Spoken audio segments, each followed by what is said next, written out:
Vamos a enfocarnos por un momento en lo que es la transferencia de movimiento. En otras palabras, vamos a hablar acerca de la mecánica de fluidos. ¿Ya? Por un momento nos vamos a enfocar en esta parte de aquí, ¿ya? Ahora, para ser un poquito más detallista, háganme cuenta que nosotros tenemos los tres estados de la materia. Vamos a tener el sólido, el líquido y el gaseoso. ¿Ya? Si pudiéramos verle a las moléculas de estos tres estados, nosotros tendríamos esto. En el estado sólido tendríamos moléculas muy unidas, en el estado líquido unidas, pero ya no tanto en el estado líquido, y en el estado gaseoso tendríamos moléculas ya totalmente dispersas. Ya, olvidémonos un momento de las moléculas. Vamos a aplicarlo una fuerza a una área, ¿ya? No hablemos de moléculas, solamente para que me entiendan. Vamos a aplicar una fuerza a una cierta cantidad de área. Es esta la cantidad de área que vamos a aplicar, ¿ya? Una fuerza. Pregunta, ¿la fuerza es escalar o es vectorial? Ya, correcto, es vectorial. Entonces, si nosotros aplicamos la fuerza a esta área, la fuerza que se aplicó sobre esta área se va a descomponer en su vector en el eje X y en el eje Y, ¿no es cierto? En esta forma, ¿sí o no? Y la resultante va a ser la fuerza nominal. ¿Ya? Entonces, hagámosle de otro color para que se identifique.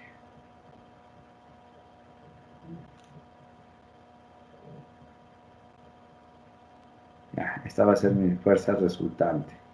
Entonces aquí vamos a tener mi fuerza en Y y mi fuerza en X, ¿no? Cuando nosotros aplicamos una fuerza por unidad de área, esto se conoce como esfuerzo, ¿ya? Bueno, suelen llamarle con otra letra, yo les llamo como S, pero es esfuerzo, ¿no? Entonces el esfuerzo no es nada más que una fuerza aplicada a una área específica, ¿ya? Pero como ustedes ven, aquí tenemos dos componentes de la fuerza, ¿no es cierto? La diferencia entre el esfuerzo normal y el esfuerzo tangencial, o también se llama cortante, ¿no? Es es justamente esta descomposición. En el eje normal, perdón, el esfuerzo normal viene a ser el que se aplica por la normal, por este eje. Entonces, en otras palabras, este esfuerzo normal que se denota con la letra teta es igual a F de Y sobre el área. Mientras que el esfuerzo tangencial, el que va así, es decir, en este sentido, nosotros vamos a denotarlo con la letra tau y es igual a Fx sobre dA. ¿Qué es lo que va a ocurrir aquí? Bueno, esta era la explicación, esta es lo que les quería explicar en esta parte de aquí para poder saber qué es un esfuerzo cortante, ¿no? Espero que haya quedado claro. Ya, entonces, en esta explicación de acá, volvamos a la explicación ¿cómo se llama? De los estados de la materia. Hagan en cuenta que nosotros le aplicamos una fuerza tangencial o un esfuerzo cortante a estos tres casos. Es decir, las líneas verdes son iguales en magnitud en los tres casos.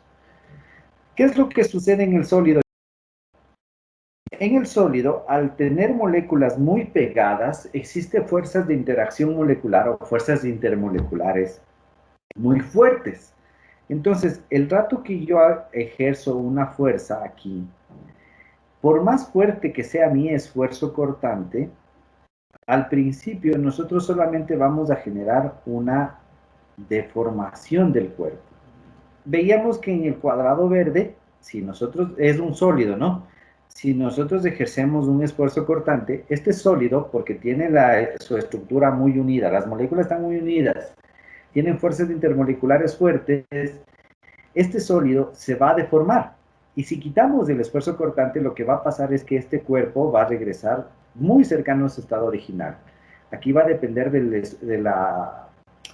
coeficiente de deformación que tenga, o de la elasticidad, en otras palabras, del sólido. Pero va a regresar a su estado original. No va a existir un movimiento del cuerpo como tal. Ahora, esto ocurría en el estado sólido. ¿Qué es lo que ocurre, en cambio, en el estado líquido? En el estado líquido y en el estado gaseoso, perdón, me equivoqué aquí. En el estado líquido y en el estado gaseoso va a ocurrir lo siguiente. Como estas fuerzas de aquí y mucho más de estas de acá no tienen fuerzas intermoleculares fuertes, es decir, que les una, el momento que yo ejerzo un esfuerzo cortante, lo que va a pasar es que continuamente este cuerpo se va a deformar. Es decir, vamos a tener esto. Continuamente vamos a tener una deformación. Y si ustedes se fijan, generan un fluido porque se mueven, porque tienen la tendencia a fluir. ¿Sí le ven? Ahora sí entienden por qué se llama fluido. Entonces, eh, ahora, ya que queda claro esta parte del fluido, de qué es un fluido, volvamos a lo que íbamos a tratar. Íbamos a hablar acerca de mecánica de fluidos. Entonces, ¿qué significa mecánica de fluidos? Vamos a ver qué es lo que pasa con un fluido en dos escenarios o en dos campos. Cuando se encuentre estático y cuando se encuentre en movimiento, o como se le denomina, esto es estática, como la dinámica. Entonces, aquí vamos a tener estática de fluidos y aquí vamos a tener dinámica de fluidos. Estática podríamos considerar, por ejemplo, cuando tenemos un vasito con agua. ¿Ya? Entonces, si nosotros colocamos el vasito con agua aquí en el escritorio, las moléculas internamente van a tener movimiento, pero el conjunto de moléculas que está contenida en esa cantidad de materia no van a moverse, están estáticas, por eso se llama estática de fluidos. Ahora, el otro escenario sería que tenemos una tubería, en donde tenemos un paquete de moléculas. Escucharán muy bien que dije paquete, ¿no? Es decir, un conjunto de materia que se están moviendo, ¿ya? Entonces, ¿qué es lo que sucede? Fíjense, verán, chicos. Cuando nosotros tenemos estática, nos vamos a enfocar por lo pronto en este. Las moléculas de aquí sufren la interacción de dos cosas. Bueno, la interacción de una cosa, que es únicamente en un eje, es decir, en la normal, ¿no es cierto? Solo sufren la normal. Entonces aquí vamos a tener solamente un esfuerzo normal, que le habíamos llamado teta. Mientras que acá, si ustedes se fijan, en la normal no hay mayor interacción, sino más bien va a haber interacción en la tangencial. Aquí vamos a tener más tau, ¿ya? ¿Qué es lo que me interesa que recuerden? Porque esto ya lo han de haber visto. ¿Qué es lo que qué es lo que me interesa que recuerden dentro de la estática de fluidos?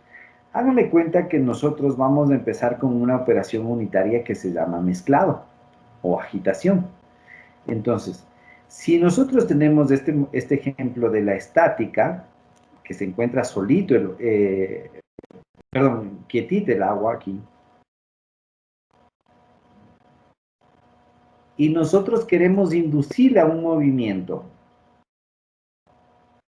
es decir, queremos que empiece a agitarse. A este sistema, ¿qué debería incluirle, chicos? Este es el caso uno y este sistema es el que quiero empezar a agitar.